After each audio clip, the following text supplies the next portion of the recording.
como irreal, e não verdadeira.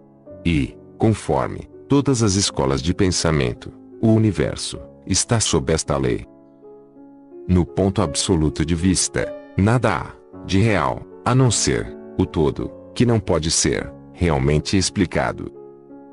Ou o universo é criado da matéria, ou é uma criação mental, na mente do todo.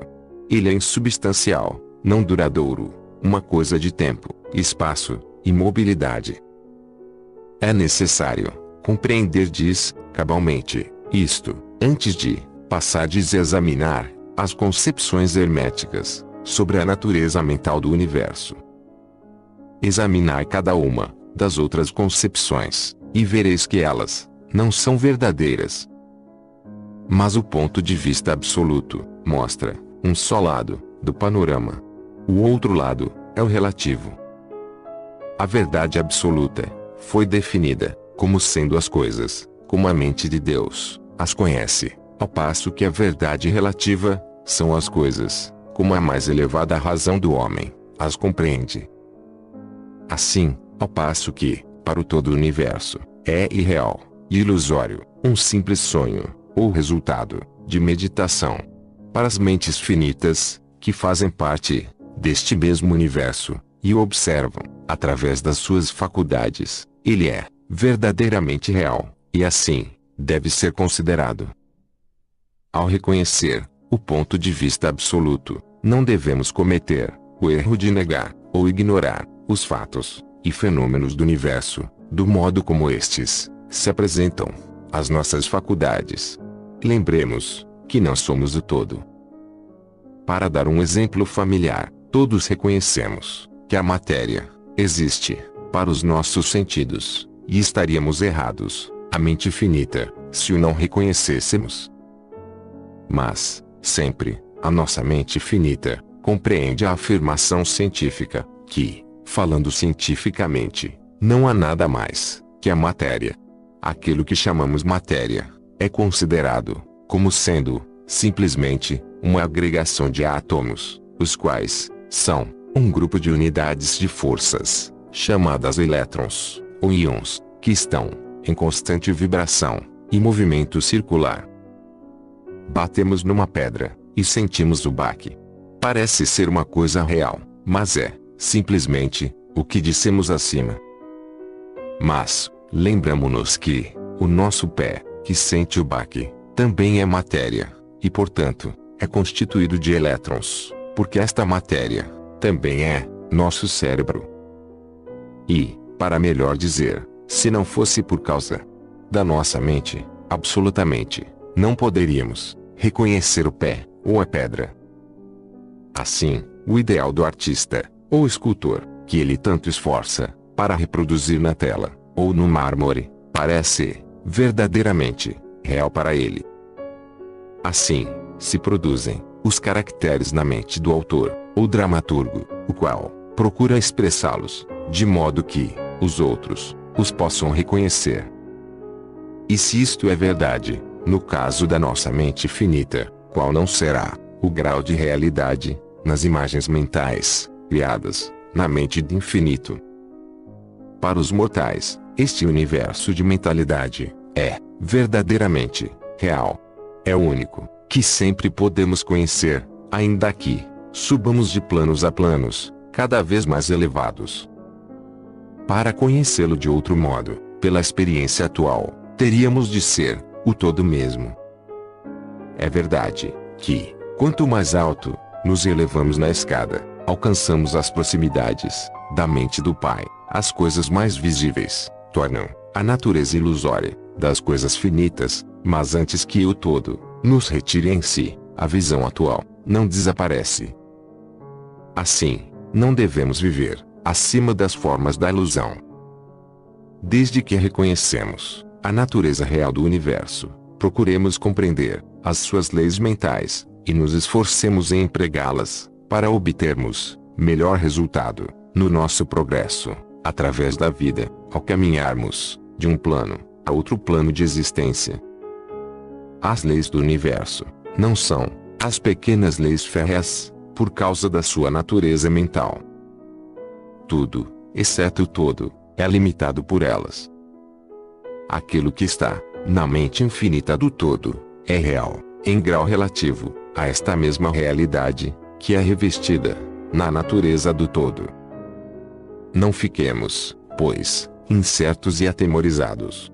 Somos todos firmemente contidos na mente infinita do todo, e nada nos pode prejudicar e nos intimidar. Não há força fora do todo para agir sobre nós. Podemos, pois, ficar calmos e tranquilos. Há um mundo de conforto e tranquilidade nesta realização, depois de atingida. Então, calmos e tranquilos, repousaremos, embalados no berço do abismo, ficando sem perigo, no seio do oceano da mente infinita, que é o todo.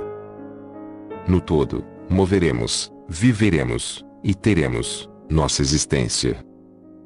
A matéria não é para nós, a matéria é inferior, enquanto vivemos no plano da matéria, apesar de sabermos que é, simplesmente, uma agregação de elétrons, ou partículas de força, que vibram rapidamente, e giram, umas, ao redor das outras, na formação de átomos. Os átomos vibram, e giram, formando moléculas, que, por sua vez, formam as grandes massas de matéria. A matéria não é, para nós, a matéria inferior, quando prosseguimos nas investigações mais elevadas, e aprendemos, dos preceitos herméticos, que a força, da qual os elétrons são unidades, é simplesmente uma manifestação da mente do todo, e assim, no universo, tudo é, simplesmente, mental em sua natureza. Enquanto no plano da matéria, podemos reconhecer os seus fenômenos, poderemos examiná-la, como o fazem todos os mestres, de graus, mais ou menos, elevados, mas, fazemo-lo, aplicando as forças superiores. Cometeremos uma loucura, pretendendo negar a existência da matéria, no aspecto relativo. Podemos negar o seu domínio sobre nós, devemos fazer, mas não devemos ignorar que ela existe, em seus aspectos relativos, ao menos enquanto, no seu plano. As leis da natureza não são menos constantes ou efetivas, como sabemo-lo, apesar de serem, simplesmente, criações mentais. Elas estão, em muitos efeitos, dos diversos planos. Dominamos as leis inferiores, aplicando-lhes as que lhes são superiores. E somente por este modo. Mas não podemos escapar da lei e ficar inteiramente fora dela. Nada, senão o todo, pode escapar da lei. E isto é porque o todo é a própria lei, de que todas as leis procedem. Os mais adiantados mestres podem adquirir os poderes usualmente atribuídos aos deuses do homem. E há inúmeras ordens de entes na grande hierarquia da vida, cujas existências e poderes excedem mesmo os dos mais elevados mestres entre os homens, a um grau imaginário para os mortais. Contudo, o mais elevado dos mestres e o ente mais elevado devem curvar-se à lei e ser como nada diante do todo. Do modo que, se mesmo estes entes, cujos poderes excedem o atribuídos pelos homens aos seus deuses, estão subordinados à lei, imaginai qual não será a presunção do homem mortal, da nossa raça, e do nosso grau, quando ousa considerar as leis da natureza como irreais, visionárias e ilusórias, porque chegou a compreender a verdade, que as leis são de natureza mental, e simples criações mentais do todo. Estas leis, que o todo destinou para governar as leis, não podem ser desafiadas, nem arguidas. Enquanto durar o universo, elas durarão, porque o universo só existe pela virtude destas leis, que formam o seu vigamento, e que, ao mesmo tempo, o mantém. O princípio hermético de mentalismo, explicando a verdadeira natureza do universo, por meio do princípio, que tudo é mental, não muda as concepções científicas do universo, da vida, ou da evolução. Com efeito, a ciência simplesmente corrobora os ensinamentos herméticos. Estes últimos ensinam que a natureza do universo é mental, ao passo que a ciência moderna disse que ele é material. Ou, ultimamente, que ele é energia, em última análise. Os preceitos herméticos não caem no erro de combater os princípios básicos de Herbert Spencer, que afirmam a existência de uma energia infinita e eterna, da qual todas as coisas procedem.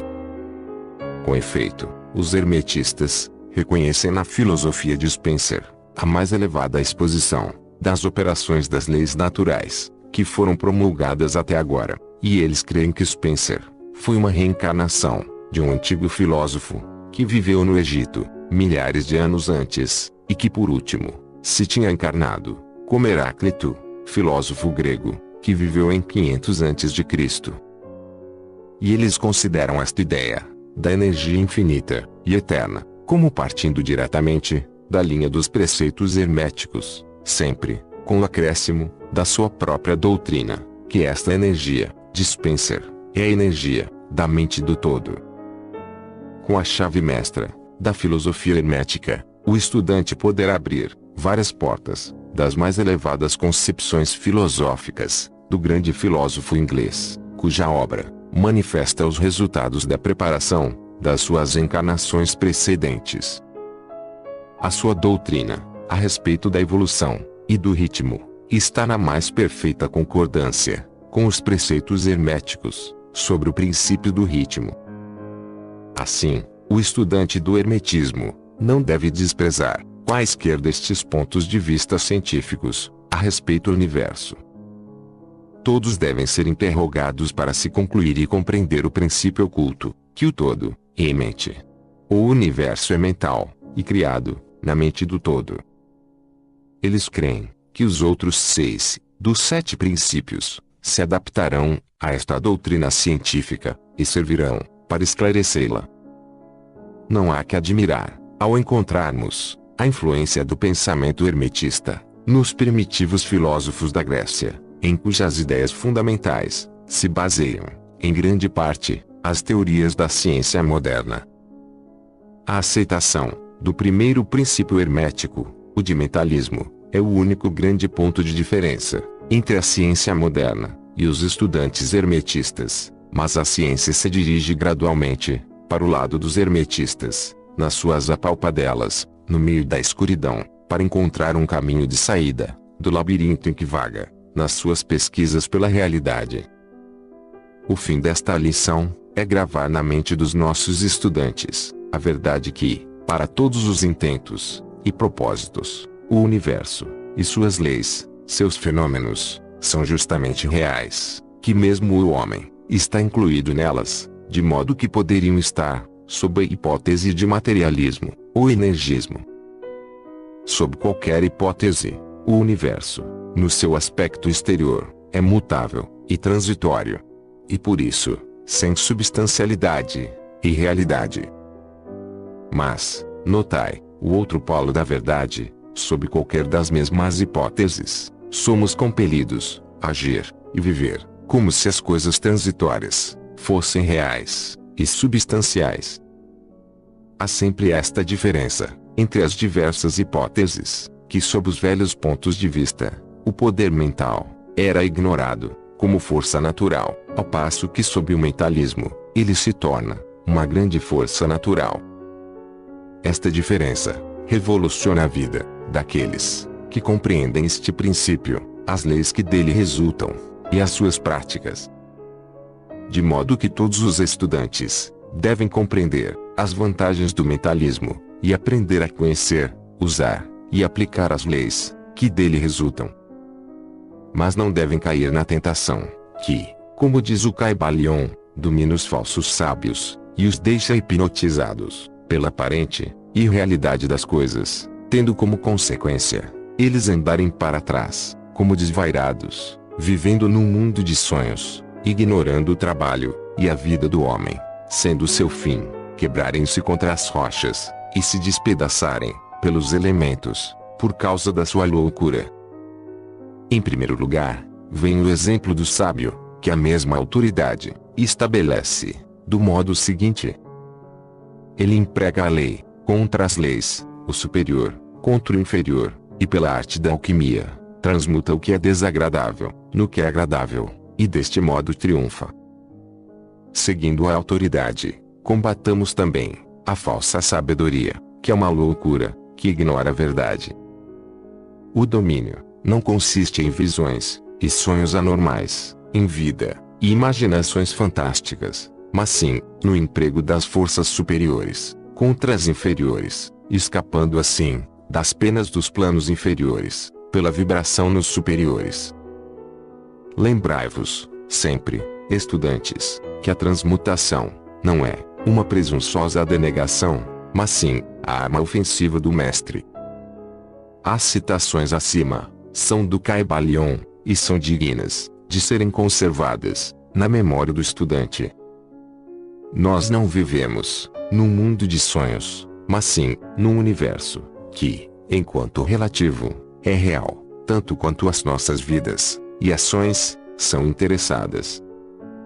A nossa ocupação no universo não é negar a sua existência, mas sim viver, empregando as leis para nos elevarmos do inferior ao superior, fazendo o melhor que podemos, sob as circunstâncias que aparecem cada dia, e vivendo, tanto quanto é possível, para as nossas ideias elevadas e os nossos ideais.